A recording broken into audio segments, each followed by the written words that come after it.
नमस्कार। एक सवाल है जो मुझे कई दिनों से परेशान कर रहा है। आज हमारे पास ज्ञान है, सूचना है, तकनीक है, मतलब इतना तो इतिहास में कभी किसी के पास नहीं था।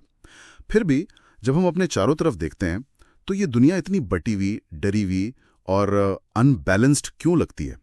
ऐसा क्यों लगता है कि हम एक बहुत तेज रफ्तार गाड़ी में तो बैठे हैं, पर स्टीयरिंग व्हील शायद किसी और के हाथ में है? इसी सवाल की तह तक जाने के लिए आज हम GPSB 4U अ सिविलाइजेशनल अपग्रेड नाम के एक टेक्स्ट के कुछ हिस्सों पर गौर करेंगे। और मैं पहली बता दूं, इसके तर्क बहुत सीधे हैं और सच कहूं तो कुछ हद तक बेचैन करने वाले भी। आज की हमारी बातचीत का सफर कुछ ऐसा रहेगा। पहले हम ये समझने की कोशिश करेंगे कि लोकतंत्र, बाजार और तकनीक, जिन्हें हम अपनी सबसे बड़ी उपलब्धियां मानते हैं, वो एक संतुलित और जिम्मेदार दुनिया बनाने में नाकाम क्यों होती दिख रही हैं।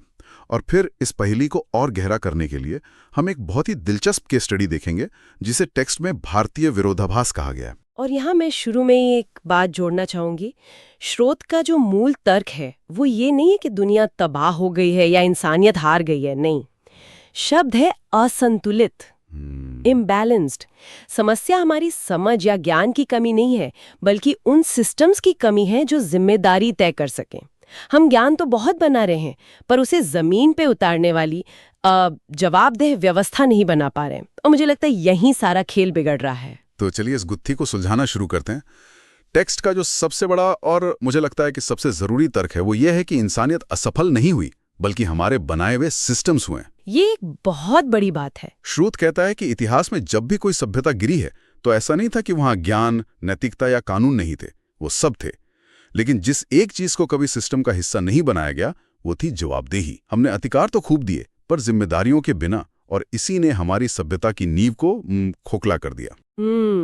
यहाँ फैसिनेटिंग बात यह है कि ये कोई आज की समस्या नहीं है। स्रोत इस बात पे जोर देता है कि अधिकार और जिम्मेदारी का ये असंतुलन, ये इम्बैलेंस सभ्यताओं के गिरने का एक रिकरिंग पैटर्न रहा है, एक चक्र जो बार बार खुद को दोहराता है। हम सोचते हैं कि हम ज्यादा मॉडर्न हैं, ज्यादा एडवांस है, लेकिन हम वही बुनियादी गलती कर रहे हैं। हम शक्ति तो बना रहे हैं, पर उस शक्ति के साथ आने वाली जिम्मेदारी का ढांचा, वो फ्रेमवर्क नहीं बना रहे। इसी बात को समझने के लिए थोड़ा पीछे चलते हैं। टेक्स्ट में एक मॉडल का जिक्र है, पैगंबर मॉडल। स्रोत के मुताबिक इन पैगंबर केंद्रित व्यवस्थाओं ने समाज को एक नैतिक अनुशासन और स्थिरता दी जो उस दौर के लिए जरूरी थी।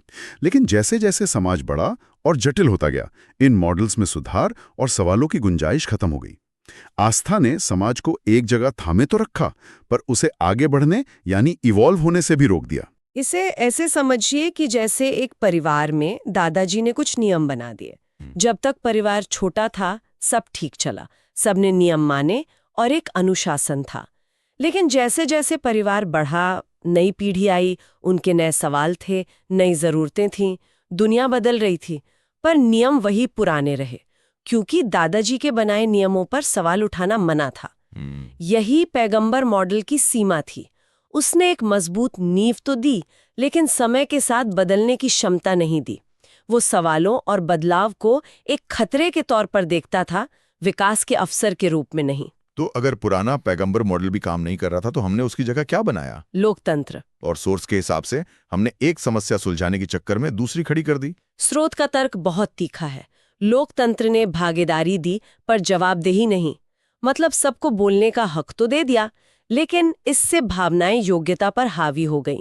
हमें वोट देने का अधिकार तो मिला, पर उस वोट के नतीजे की कोई जिम्मेदारी नहीं। एक मिनट, लेकिन क्या स्रोत का ये तर्क थोड़ा एक तरफा नहीं लगता? क्या हम कह सकते हैं कि चुनाव, मीडिया का दबाव या जन आंदोलन, ये सब जवाबदेही के तरीके नहीं हैं?